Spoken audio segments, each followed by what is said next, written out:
Hello प्रिय बच्चों, आप हमेशा खुश रहो। इसमें हम लोग आपके जो अध्याय 2 है, दो चरों का रैखिक समीकरण, ठीक है, उसमें हम लोग प्रश्नावली 1 से दूसरा प्रश्न बनाएंगे, है ना। तो दूसरा प्रश्न है आपका, निम्नलिखित समीकरण के आलेख चित्रों को देखकर उनके हल के बारे में पता करें, है ना। तो आलेख विधि क्या है, क्या क्या उसमें कंडीशन है ना। ये मैं इस वीडियो बना हुआ है ना, वीडियो बनाया हुआ हूँ, तो वीडियो आप जरूर देखिए, तब आपको अच्छे से समझ में आएगा, ठीक है। तो यहाँ पर 3 प्रश्न है। तो पहला प्रश्न अ करके है, इसमें आपको 2 समीकरण दिया है। देखो क्या दिया है, 3x + 2y - 12 = 0 और x - y + 1 = 0। ये 2 समीकरण दिया हुआ है और इसको हम लोग आलेख विधि से इसका हल प्राप्त करना है। तो इसका आलेख आपको बनाना नहीं है, ये दिया हुआ है, ठीक है ना। ये आपको दिया हुआ है, देखो इस तरह से, है ना। ये पहला समीकरण का ये रेखा बनेगा इस तरह से, ठीक है, और दूसरा समीकरण का रेखा इस तरह से बनेगा, ठीक है। ये हमारा x अक्ष कहलाता है और ये हमारा y अक्ष कहलाता है, ठीक है। और बीच वाला ये क्या है, हम लोग का मूल बिंदु या ओरिजिन, ठीक है। और इन दोनों समीकरण से ये 2 रेखाएं बनेगा जो इस पॉइंट पर देखो एक दूसरे को कट कर रहे हैं, है ना। इस बिंदु पर एक दूसरे को प्रतिच्छेद कर रहे हैं या कट कर रहे हैं। तो हम लोग पहला कंडीशन देखे थे कि अगर 2 रेखाएं, है ना, दो रेखाएं, समीकरण की ये 2 रेखाएं अगर एक दूसरे को प्रतिच्छेद करती है या काटती है, ठीक है, तो उसका हल कैसा होता है। तो उसका जो हल होता है क्या होता है, अद्वितीय होता है। तो यहाँ पर क्या लिखोगे आप, अद्वितीय हल लिखोगे, ठीक है ना। क्या लिखोगे, अद्वितीय हल लिखोगे, ठीक है, अद्वितीय हल है। और x और y के मान क्या होंगे, तो क्या मान होंगे बताओ। तो जो प्रतिच्छेद बिंदु रहता है ना, यहाँ पर देखो कुछ लिखा हुआ है, कितना लिखा है, ये 2 और 3 लिखा हुआ है ना, बीच में कॉमा है। तो इसका मतलब क्या हुआ, ये शुरू वाला आपको x को बताता है और उसके बाद वाला y के मान को बताता है, ठीक है। देखो ग्राफ में थोड़ा समझाता हूँ। ये ओरिजिन है, फिर इसके बाद देखो यहाँ पर इसको 2 बोला गया है, एक बॉक्स को, है ना, 1 सेंटीमीटर इतना होता है। आप 9वीं में ग्राफ पढ़े हो तो पता है ना। तो यहाँ तक कितना 1 सेंटीमीटर, और ये इस बड़े खाने का मान कितना है 2, और इसका मान कितना है, यहाँ से यहाँ तक फिर 2, तो टोटल यहाँ से यहाँ कितना हो जाएगा 4। तो यहाँ फिर ओरिजिन से नापते जाते हैं, तो ये 6, ये 8, ये 10, इस तरह से ये 2, 4, 6, 8, 10 के भाग में बटा हुआ है। उस तरह से सेम ऊपर भी 2, 4, 6, 8, 10, ठीक है। अब यहाँ पर देखो ये जो पॉइंट है, ये नीचे अगर लाइन खींचोगे स्केल से, देखना ध्यान से, तो यहाँ पर आएगा इस 2 वाले पर, है ना। मतलब x का मान क्या हो गया आपका, 2 हो गया, ठीक है। इसको आप देखो ये सीधा जाएगा इसके हाफ में, मतलब ये 2 और ये 4, 2 और 4 के बीच में जाएगा, तो कितना होगा आपका 3 होगा। तो इस तरह से शुरू वाला क्या था आपका, इधर देखो इस कौन सा अक्ष में आया है, कौन सा अक्ष में, इस x अक्ष में आया है। तो ये आपका क्या हो गया, x का मान हो गया। और ये किस में आया है आपका, इधर ये y अक्ष है, तो y का मान कितना हो गया आपका 3, ठीक है।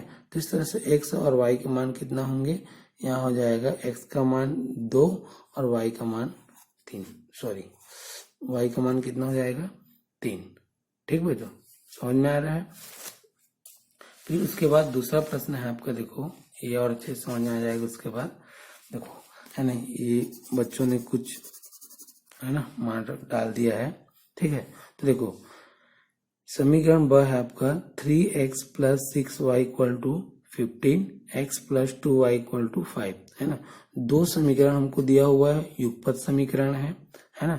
और इन 2 समीकरण से आलेख विधि से ये ग्राफ बना हुआ है, ठीक है। ये आपका ग्राफ बना हुआ है, ठीक है। अब देखो ग्राफ किस तरह से बना है, तो 3x 6y = 15 का समीकरण से जो रेखा बना है ये है, ठीक है। और जो आपका जो दूसरा समीकरण है x + 2y = 5, है ना, इससे जो रेखा बना वो भी इसी के ऊपर है। देखो यहाँ बस लिखा हुआ है दूसरा समीकरण को, यहाँ लिखा है पहला समीकरण को, ठीक है। और इस ग्राफ में ये हम लोग का एक्स अक्ष हो गया और ये हमारा वाई अक्ष हो गया और ये आपका ओरिजिन। जो आपके जो बॉक्स जो ग्राफ है उसको एक बड़ा खाना को एक से इकाई एक है उसका मान है ना, 1 2 3 4 5 6 ऐसे करके बटा हुआ है। इधर 1 2 3 4 ऊपर की ओर है ना। तो इससे जो ग्राफ बना है ना, इन दोनों समीकरण से जो रेखा बना वो एक दूसरे के ऊपर है। देखो एक ही रेखा आपको दिख रहा है और उसका मान भी यहीं पर लिखा हुआ, देखो ये रेखा है ना। तो इन दोनों से जो रेखा बना वो एक दूसरे के ऊपर है, इसी पर ही है ना। मतलब क्या बोल सकते हैं, इन दो समीकरणों से जो रेखा बना वो क्या है, आपके समपाती हैं। क्या है, समपाती हैं। तो समपाती जब रहता है ना, समपाती जब रहता है तो कैसा हल होता है, बताओ कैसा हल होता है। तो क्या होता है, अनेक हल होते हैं। ठीक है, क्या होता है आपका, अनेक हल प्राप्त होते हैं। ठीक है, अब उसके बाद देखो ये इस तरह से मैं पिछले वीडियो में बताया हुआ हूँ है ना, आप ये देख सकते हैं। ठीक है, पिछले वीडियो देख सकते हैं कि अगर समपाती होगा तो क्या होगा, अनेक हल होगा। अगर प्रतिच्छेद करेगा तो अद्वितीय हल होगा और समांतर होगा तो कोई हल नहीं होगा। ठीक है, ठीक। तो इस तरह से इस x और y के क्या मान होंगे, अनेक मान मिलेंगे है ना। मतलब इस ग्राफ के हिसाब से आप क्या लिख सकते हो, शुरू वाला किसको बताता है, x को, और दूसरा वाला y को। तो इस निर्देशांक के लिए भी क्या होगा, ये x हो जाएगा, ये y हो जाएगा। इस निर्देशांक के लिए भी x हो जाएगा, 5x हो जाएगा और 0y हो जाएगा है ना। तो उसके हिसाब से x का मान क्या क्या हो सकता है, 1 हो सकता है, 3 हो सकता है, 5 हो सकता है।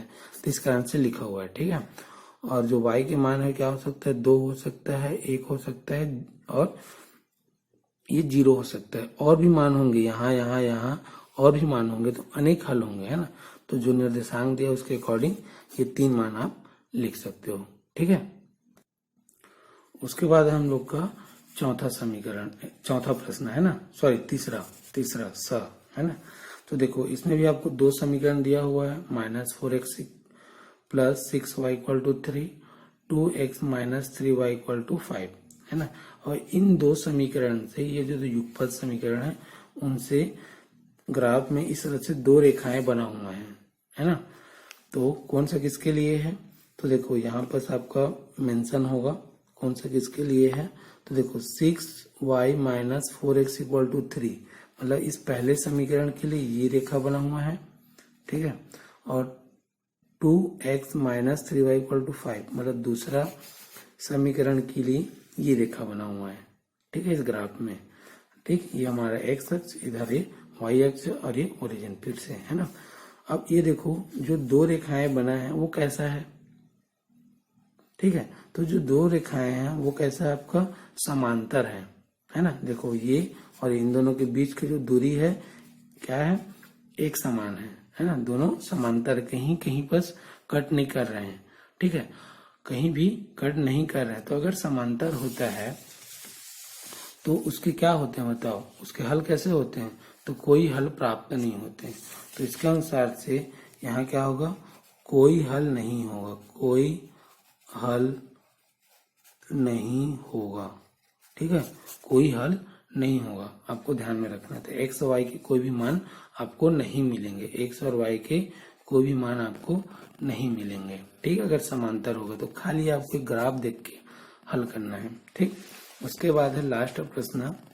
ठीक है, लास्ट प्रश्न में फिर से आपका दो समीकरण है, x plus 2y equal to 3, 4x plus 3y equal to 2, ये दो समीकरण दिया और इन दो समीकरण से ये दो रेखाएं बना हुए हैं इस ग्राफ में। ठीक है, तो पहले समीकरण से ये वाली रेखा है, देखो यहाँ लिखा हुआ है x plus 2y equal to 3। ठीक, और दूसरा समीकरण से ये वाली रेखा है ना, 4x plus 2y equal to 2। ठीक है, अब ये देखो ये दोनों रेखाएं कैसे हैं, तो ये दोनों रेखाएं एक दूसरे को प्रतिच्छेद करी, यहाँ कट करी, देखो है ना, यहाँ पर कट कर रही है, एक दूसरे को काट रही हैं, प्रतिच्छेद कर रही हैं। तो जब दो रेखाएं एक दूसरे को प्रतिच्छेद करती हैं तो उसका हल कैसा होता है, तो उसका हल क्या होता है, आपका अद्वितीय हल होता है। क्या होता है, अद्वितीय हल होता है। ठीक है, एक दूसरे को जब प्रतिच्छेद करते हैं तो क्या होगा, अद्वितीय हल प्राप्त होता है।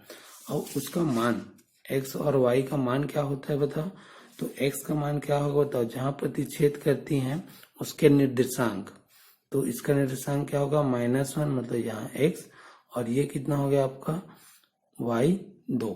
ठीक है, तो x क्या होगा आपका -1 और y कितना होगा आपका 2। ठीक है, यहाँ से देखो जहाँ कट करी वहाँ निर्देशांक क्या है -1 और 2 है, तो शुरू वाला x को बताएगा, दूसरा वाला y को बताएगा। ठीक है, यहाँ से देखो इधर -1 इधर x वाले अक्ष में, ठीक है, और इधर वाले में की होगा आपका ये y अक्ष होगा, तो ये कितना है 2। ठीक है, ओरिजिन के इधर मतलब आपके राइट साइड है ना, ओरिजिन के राइट साइड क्या होता है धनात्मक होता है, इधर आपका ऋणात्मक होता है।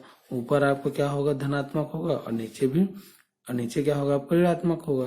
तो उसके अकॉर्डिंग से 0 से इधर मतलब लेफ्ट साइड में है ना क्या होगा माइनस वैल्यू होता है, तो ये क्या होगा -1 और ये होगा कितना आपका ऊपर की ओर है, तो ऊपर के लिए क्या रहता है आपका पॉजिटिव रहता है, धनात्मक होता है, तो ये हो जाएगा आपका 2।